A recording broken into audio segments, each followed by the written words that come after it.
Hello everyone, welcome to my channel. This is me Rashmi. आज हम लोग इस वीडियो में पुस्तकें असली मित्र है नामक पाठ को पढ़ेंगे।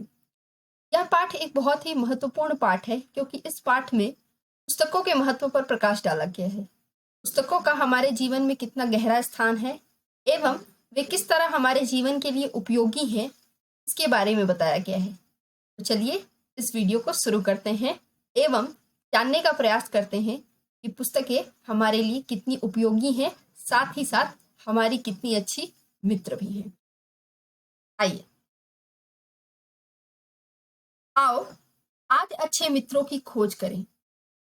ऐसे मित्रों की खोज करें जो कभी धोखा ना दें और अच्छे रास्ते पर ले जाएं। संसार में ऐसे भी लोग होते हैं जिनका कोई मित्र ही नहीं होता। बिना संगी साथी, संगी साथी यानी दोस्त, ठीक है, बिना संगी साथी के जीवन बिताना कितना कठिन हो जाता है, क्योंकि मनुष्य एक सामाजिक प्राणी है। सामाजिक प्राणी होने के नाते मनुष्य को क्या होता है, अपने जैसे मित्र दोस्तों की जरूरत होती है जिनसे कि वे बात कर सके, अपने दुख सुख को बांट सकें, परंतु उन्हें कोई संगी साथी नहीं मिल पाता है। तो कोई ना कोई संगी साथी तो चाहिए ही। अच्छे साथी के बिना जीवन शून्य हो जाता है। शून्य शब्द का अर्थ क्या होता है? शून्य यानी खाली, ठीक है। ये शब्द का अर्थ होता है खाली। तो बिना अच्छे मित्र के आपका जीवन कैसा हो जाता है? खाली हो जाता है, बिल्कुल शून्य हो जाता है।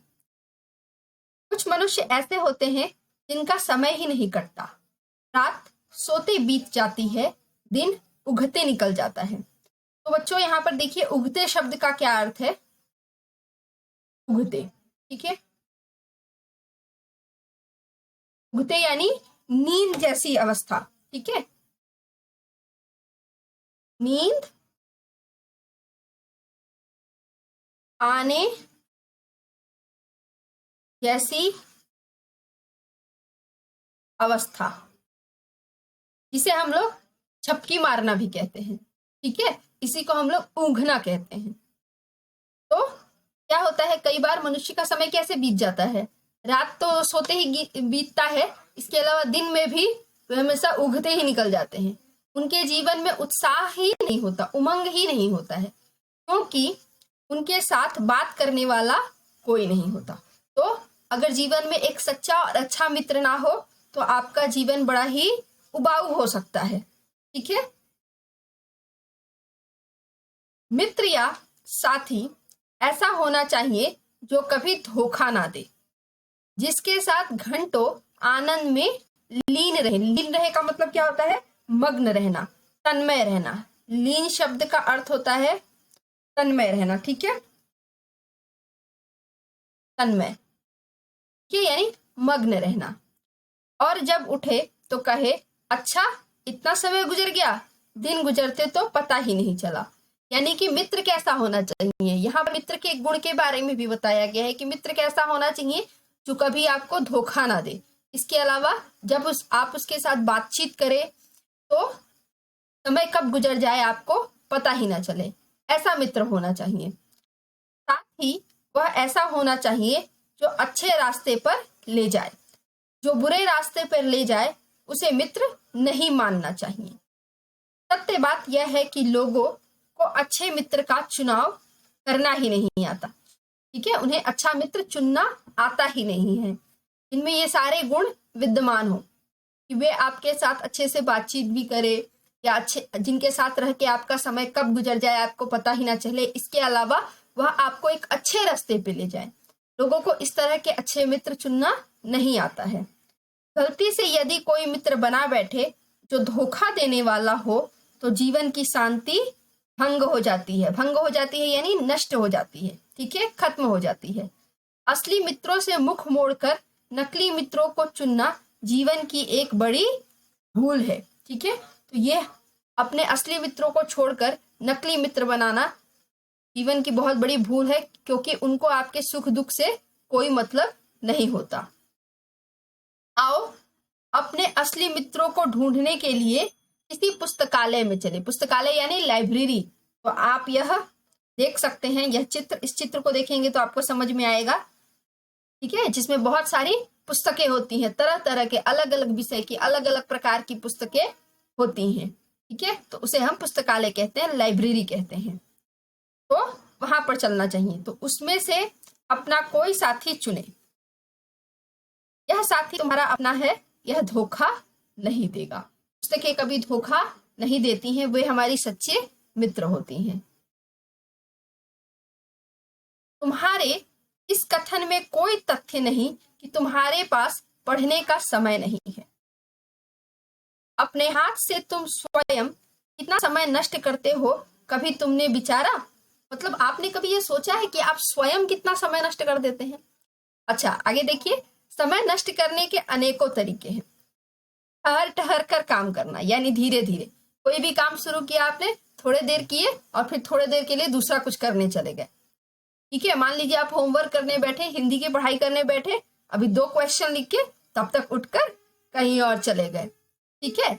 अधिक समय तक सोते रहना, यार दोस्तों के साथ गप्पे मारना, बिना उद्देश्य के सड़कों व गलियों में घूमना, अभी तो 7 बजने में 15 मिनट बाकी है, बस 7 बजे काम आरंभ करूंगा, इस तरह काम को टालना। बच्चों, आपको इससे पहले मैंने एक कविता पढ़ाई थी, यदि आपको याद हो, सिया राम शरण गुप्त जी की समय नामक कविता। उस कविता में भी यही बात बताई गई थी कि समय को कभी भी नष्ट नहीं करना चाहिए। जो हमारा विद्यार्थी जीवन होता है वह बहुत ही महत्वपूर्ण होता है। तो अक्सर हम इन्हीं सब चीजों में अपना समय नष्ट कर देते हैं और हम कभी विचार भी नहीं करते। यदि आप विचार करेंगे तो आप स्वयं पाएंगे कि आप कितना समय स्वयं ही नष्ट कर देते हैं। तो ये कहना कि हमारे पास पढ़ने का समय नहीं है, ये बात सही नहीं है, ठीक है। सोमवार से सवेरे उठना शुरू करेंगे, कल तो रविवार है, अर्थात आराम करने और सोने का दिन, बस स्कूल जाने में आधा घंटा ही तो शेष है। ये सब तरीके समय नष्ट करने के ही हैं। तो यहाँ पर लेखक ने यह बतलाया है कि समय किस प्रकार आप नष्ट कर देते हैं और आप विचार भी नहीं करते कि आपने अपने समय को किस किस प्रकार कहाँ कहाँ नष्ट कर दिया है, और सिर्फ बहानेबाजी करते हैं कि हमारे पास तो पढ़ने का समय नहीं है, पर वास्तव में ये बात सही नहीं है, ठीक है। तो देखिए, पढ़ना लगातार चाहिए, लगातार यानी निरंतर, रोज, ठीक है। प्रतिदिन पढ़ने का विशेष महत्व है। तेज दौड़ने की अपेक्षा स्थिर यानी धीरे धीरे कदमों से मंजिल पार करना अधिक अच्छा है। यानी कि यहाँ पर लेखक ने क्या बताया है कि प्रतिदिन पढ़ना चाहिए, धीरे धीरे रोज कुछ ना कुछ पढ़ते रहना चाहिए। तेज दौड़ने के बदले स्थिर यानी धीरे धीरे कदमों से मंजिल तक पहुंचना ज्यादा अच्छा है। यदि किसी कारण से तुम्हारे पास पढ़ने के लिए अधिक समय नहीं है तो कोई बात नहीं। दिन के 24 घंटे के 1440 मिनटों में से कुल 60 मिनट ही पर्याप्त है। पर्याप्त यानी काफी है, ठीक है, पर्याप्त यानी काफी है। 60 मिनट, दिन भर में केवल 60 मिनट यानी 1 घंटा ही बस काफी है यदि आप प्रतिदिन पढ़ना चाहो तो। इसके बाद देखिए, ये लाइन आप अंडरलाइन कर लीजिएगा बुक में, ये इंपॉर्टेंट लाइन है, महत्वपूर्ण पंक्ति है। चार्ल्स फास्ट नामक व्यक्ति 1 घंटा रोज अध्ययन करके संयुक्त राज्य अमेरिका का गणित का सबसे बड़ा आचार्य हो गया। तो ये प्रश्न यहाँ पर बन सकता है कि चार्ल्स फास्ट नामक व्यक्ति कौन था, ठीक है। तो आप इसे अंडरलाइन कर लेंगे, ठीक है, यहां से यहां तक कि चार्ल्स फास्ट नामक व्यक्ति जो है वो संयुक्त राज्य अमेरिका का गणित का सबसे बड़ा आचार्य था, ठीक है। अगर 60 मिनट बहुत अधिक है, यानी अगर आप 60 मिनट भी नहीं पढ़ सकते हो तो तुम 60 मिनट का समय नहीं दे सकते तो 30 मिनट ही सही। यदि आप 60 मिनट नहीं पढ़ सकते हो तो 30 मिनट ही पढ़ लो। यहाँ पर इस व्यक्ति का उदाहरण दिया गया है, चार्ल्स फास्ट नामक व्यक्ति का उदाहरण दिया गया है कि वो रोज डेली प्रतिदिन 1 घंटा पढ़ता था और 1 घंटे पढ़कर, सिर्फ 1 घंटे पढ़कर वो संयुक्त राज्य अमेरिका में गणित का यानी मैथ का सबसे बड़ा आचार्य बन गया। जरा आप सोचिए, निरंतर केवल 1 घंटा। यहाँ पर लेखक ये कह रहे हैं कि अगर आपके पास 1 घंटा भी नहीं है तो कोई बात नहीं है, तो केवल 30 मिनट ही पढ़ लो, 30 मिनट भी बहुत है।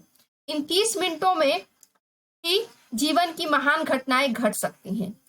जितने समय में कॉफी उबलती है उतने समय का उपयोग करके लॉन्गफेलो, ठीक है, ने एक पुस्तक का अनुवाद ही कर डाला।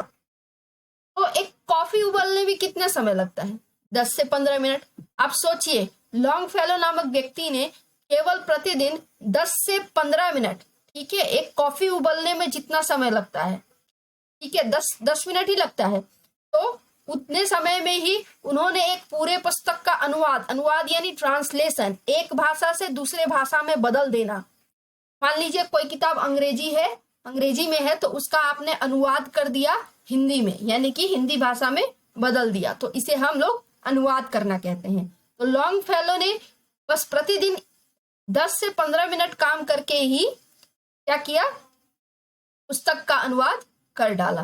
तो आप इससे ये समझ सकते हैं कि यदि हम किसी काम को प्रतिदिन निरंतर करते रहे तो उसका कितना अधिक महत्व है, वह हमारे लिए कितना अधिक फायदेमंद हो सकता है। ठीक है, आगे देखते हैं। ज्ञान का संबंध ना अमीरी से है ना गरीबी से। T.S.. Muthuswamy Iyer high court के प्रथम भारतीय न्यायाधीश थे। तो ये आप अंडरलाइन कर लीजिएगा, इस पंक्ति को रेखांकित कर लीजिएगा कि T.S.. Muthuswamy Iyer high court के प्रथम भारतीय न्यायाधीश थे। ठीक है, यहां से यहां तक आप लोग रेखांकित कर ले। वे बहुत अमीर परिवार के नहीं थे। सड़क की बत्तियों के नीचे बैठकर पढ़ने वाले मुत्तुस्वामी अय्यर के मन में लगन थी। ज्ञान की उसी प्यास ने उनको न्यायाधीश बना दिया। तो बच्चों, आपको याद होगा कुछ दिन पहले मैंने एक और चैप्टर पढ़ाया था, एक और पाठ पढ़ाया था जिसका नाम था सर आइजक न्यूटन। तो सर आइजक न्यूटन की भी यही खासियत थी, वे बहुत ज्यादा अमीर नहीं थे परंतु उनमें पढ़ने की अभिलाषा थी, कुछ नया करने का मन था और उसी पढ़ने की अभिलाषा के कारण वे इतने बड़े वैज्ञानिक बन गए।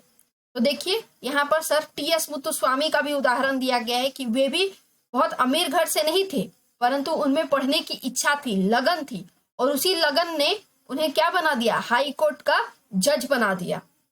वे सड़क की बत्तियों के नीचे बैठकर पढ़ते थे। आपने ईश्वर चंद्र विद्यासागर का नाम सुना है ना?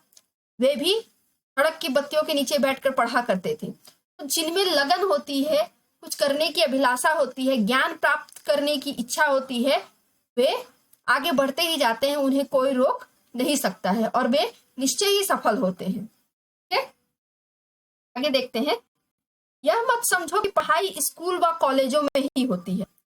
अपने घर पर नियमित यानी लगातार या प्रत्येक दिन, ठीक है, रोज 1 घंटा स्वयं अध्ययन करना स्कूल के 4 घंटों के अध्ययन से कहीं अधिक उपयोगी है। तो यहाँ पर लेखक क्या बता रहे हैं कि आप ऐसा ना समझे कि केवल स्कूल या कॉलेज में जो पढ़ाई होती है वही काफी है।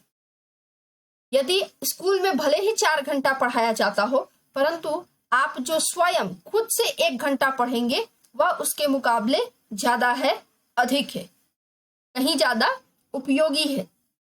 तो यहाँ पर स्वयं के पढ़ने पर ज्यादा महत्व दिया गया है।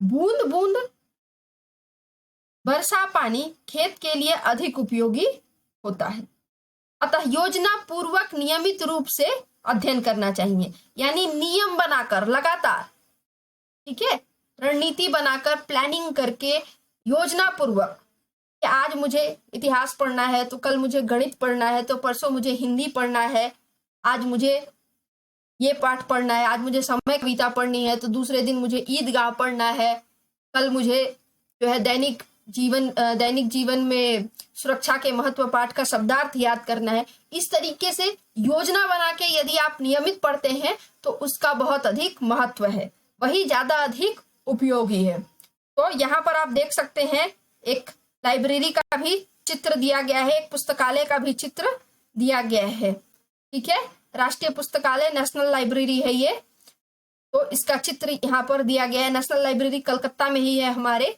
ये एक बहुत बड़ा पुस्तकालय है और इसमें बहुत सारी पुस्तकें हैं, जहाँ पर लोग जाकर पढ़ते भी हैं और वहां से पुस्तकें घर लाकर भी पढ़ते हैं। ठीक है, तो यहाँ पर जो मैं बता रही थी आप लोगों को कि नियमित पढ़ने का ज्यादा अधिक महत्व होता है।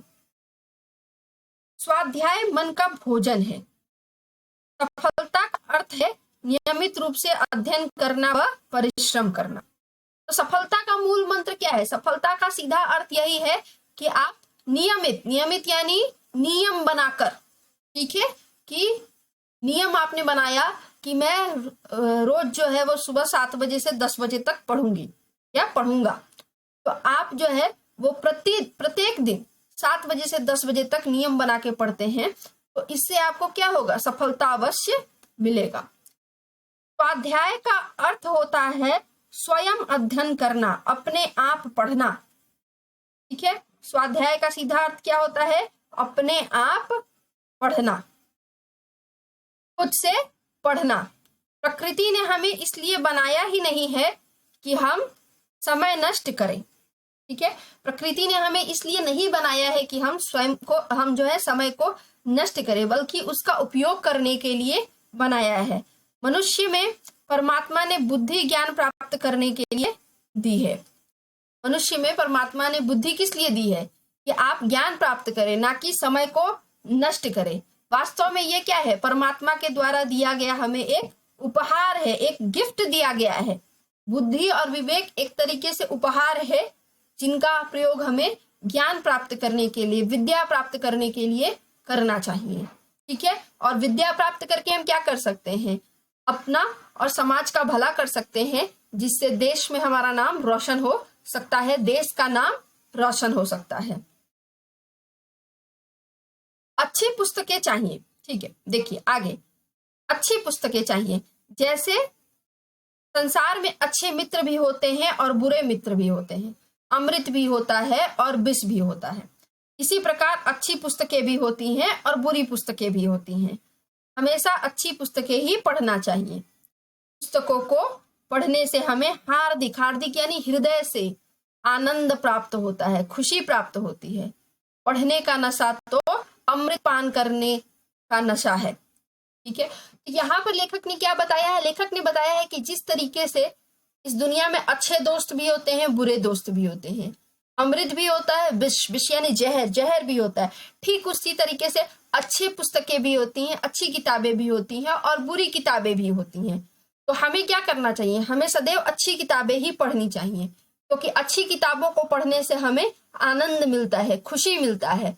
और पढ़ने का नशा तो अमृत के नशे के समान है, यानी काफी अच्छा, ठीक है, काफी मधुर, काफी मीठा।